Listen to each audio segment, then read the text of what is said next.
Halo everyone, Assalamualaikum warahmatullahi wabarakatuh. Welcome to video pembelajaran 4.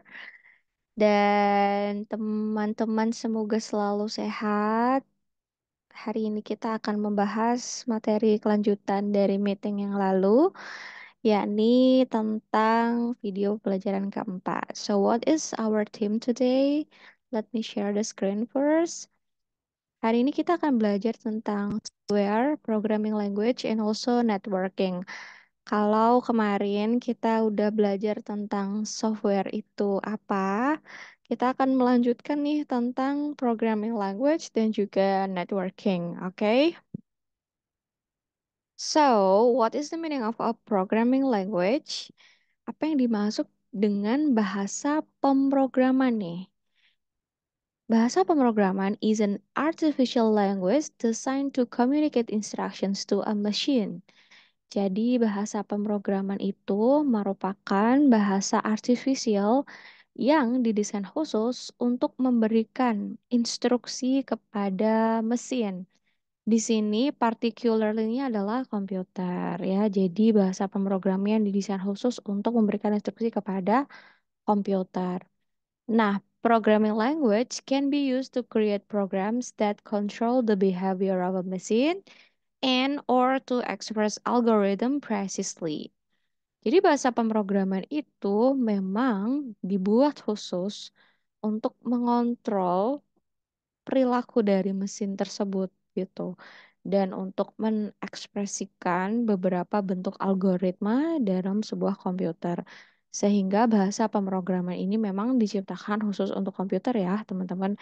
Kita tidak dapat menemui bahasa pemrograman di yang lain-lain gitu ya, karena memang didesain khusus untuk komputer aja.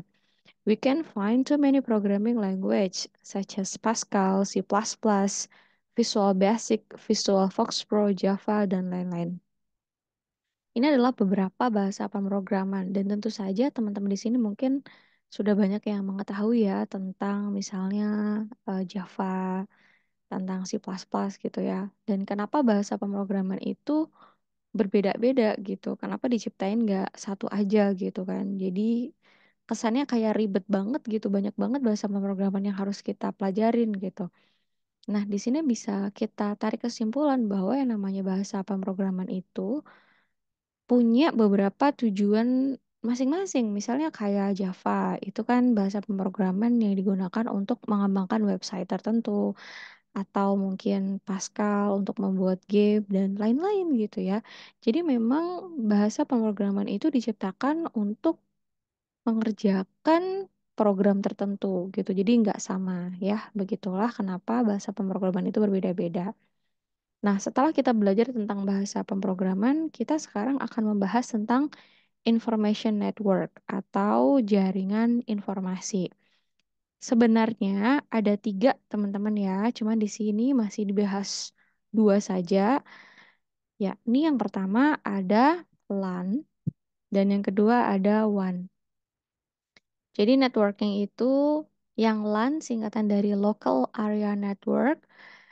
Kalau yang WAN itu Wide Area Network. Kalau yang lokal ya, itu merupakan jaringan di mana ya individual PC are connected together with a company or organizations. Jadi PC-nya itu terkoneksi ke beberapa perusahaan atau organisasi dalam satu tempat. Karena ini disebut dengan lokal, jadi dia masih dalam satu lingkup yang sama. Tetapi kalau kita udah berbicara tentang wide area network, itu cakupannya lebih luas, lebih wider ya. As the name implies, allows you to connect other computers over a wider area or over world. Jadi di sini tuh bisa kita simpulkan kalau lokal itu yang jaringannya lebih kecil, kalau WAN itu jaringannya yang lebih besar ya. Kalau lokal itu di company or organisasi, tapi kalau wide itu bisa ke penjuru dunia, seperti itu. Untuk spesifikasinya nanti akan ada satu meeting yang kita akan bahas tentang networking. Cuman ini untuk pengetahuan sekilas saja ya, teman-teman ya. Lanjut, kegunaan dari network, kegunaan dari jaringan. If 10 people are working together within an office, it makes sense for them all to be connected. Jika ada 10 orang yang bekerja dalam satu kantor, maka mereka akan mudah saling terhubung satu sama lain menggunakan jaringan. In this way, the office can have a single printer and all 10 people can print to it.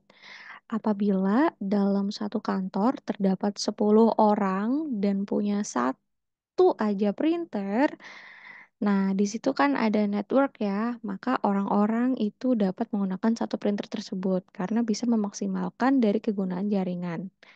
In similar way, other devices such as modems or scanner can be shared. Kegunaan yang kedua dari networking itu adalah scanners, kemudian modem atau device-device lain nih, itu bisa dapat saling berbagi gitu. Jadi memang kegunaan networking ini sangat memudahkan kita ya. Tidak hanya untuk ngeprint aja, tapi untuk saling berbagi perangkat. Nah, kegunaan yang ketiga adalah even more useful is the ability to share information when connected to a network. Jadi, kegunaan dari network yang ketiga adalah untuk sharing informasi. Karena jaringannya sama, sehingga dapat mudah untuk berbagi informasi. Seperti itu ya, kegunaan dari networking ada tiga. Ini ada beberapa contoh-contoh komputer di kehidupan kita sehari-hari ya, teman-teman ya. Ada accounts, ada games, educational, online banking, smart ID cards, internet, teleworking, and etc. Nah, lanjut setelah itu kita akan membahas sekilas mengenai computer virus. So, what is the meaning of virus atau virus ya? Viruses are small programs that hide themselves on your disk. Jadi virus ini merupakan program kecil yang menyembunyikan dirinya pada disk teman-teman. Misalnya ada di flash disk ataupun di hard disk. Umumnya sih di penyimpanan ya, teman-teman ya. Unless you use virus detection software, the first time that you know that you have a virus is when it activates. Walaupun teman-teman itu punya software pendeteksi virus, tetapi cara kalian tahu bahwa disk kalian atau penyimpanan kalian itu terkena virus ketika kalian melakukan scanning, ya kan?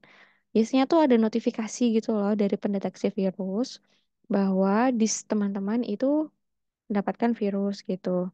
Cara pertama tahu bagaimana ya ketika diaktifasi kan antivirusnya gitu. Maka perlu teman-teman sadari bahwa yang namanya antivirus itu harus kalian miliki dalam device atau laptop kalian.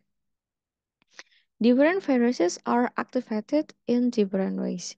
Jadi di sini juga kita akan tahu bahwa terdapat banyak jenis dari virus, teman-teman. Ya, dia virusnya itu bisa berbeda-beda juga cara pengaktifasinya ya. Lalu gimana sih virus itu menginfeksi PC kita gitu ya? Jadi viruses hide on a disk and when you access the disk, either a diskette or another hard disk over a network, the virus program will start and infect your computer. Jadi virus itu cara menginfeksinya adalah dia tuh bersembunyi dalam penyimpanan kita gitu ya. Kemudian saat kita memulai untuk mengakses disk atau penyimpanan yang kita ingin akses, virus tersebut itu akan memulai dirinya untuk menginfeksi komputer kita. Jadi dengan cara kita ngeklik file yang kita inginkan. Nah, itu ciri-cirinya itu biasanya file tersebut itu akan menggandakan dirinya, teman-teman ya. Menggandakan dirinya, kemudian si virus tersebut akan menginfeksi filenya sehingga file tersebut tidak bisa dibuka gitu. Jadi ada beberapa cara yang nanti akan teman-teman ketahui bagaimana virus tersebut itu menginfeksi PC teman-teman. The worst thing about a computer virus is that they can spread from one computer to another, either via use of infected flash disks or over a computer network, including the internet. Hal terburuknya adalah virus komputer itu bisa dengan mudah menyebar dari satu komputer ke komputer lain ya. Entah itu pakai disk, entah itu pakai jaringan, entah itu internet gitu ya. Virus ini memang sangat berbahaya sekali, teman-teman. Sehingga dia bisa menyebar dengan sangat mudah. Lanjut yang terakhir, ini tentang software copyright ya. Jadi ini adalah hak cipta perangkat lunak, di mana hak cipta ini harus benar-benar kita jaga ya teman-teman. Kadang kita tuh ilegal gitu dalam mengakses software yang sebenarnya itu dilindungi gitu ya. Maka dari itu kita harus be aware on software copyright issues. Kita benar-benar harus sadar terhadap isu penggunaan hak cipta software. Nah, ini juga freeware, shareware itu juga harus kita antisipasi ya. Karena kan ini belum jelas nih copyrightnya gimana gitu ya. Kita harus bisa mengetahui bahwa software yang kita miliki ini benar-benar punya license yang legal sehingga kita bisa bertanggung jawab ketika menggunakan software copyright ini. If your computer system holds information about individuals, then you have a moral and legal duty to treat the information with respect. Ini maksudnya adalah teman-teman ketika mengakses satu software dengan hak cipta itu benar-benar harus menggunakannya dengan baik, dengan penuh tanggung jawab gitu ya. Karena kan software ini juga apa ya? Dia punya punya orang gitu ya, diciptakan oleh orang, maka dia hak ciptanya itu dilindungi, maka kita harus respect. Karena kan memang many countries this right is enshrined under data protection laws. Jadi memang dilindungi dan punya hukumnya gitu. Nah, itu saja untuk pembahasan materi keempat ya, teman-teman. Jadi kita tadi udah belajar tentang sekilas programming language, sekilas tentang information network, sekilas tentang computers in daily life, sekilas tentang computer virus. Insya Allah nanti di next meeting computer virus ini akan dibahas lebih detail ya. Dan sekilas kita juga belajar tentang software copyright, bagaimana antisipasi kita untuk terus menggunakan produk yang dilindungi dengan baik dan bertanggung jawab. Okay, that's all for meeting 4. Thank you so much for having this video pembelajaran 4. If there is a questions, just ask me on chat box or maybe you can chat me via jaringan pribadi. Wassalamualaikum warahmatullahi wabarakatuh. Bye guys. See you next meeting.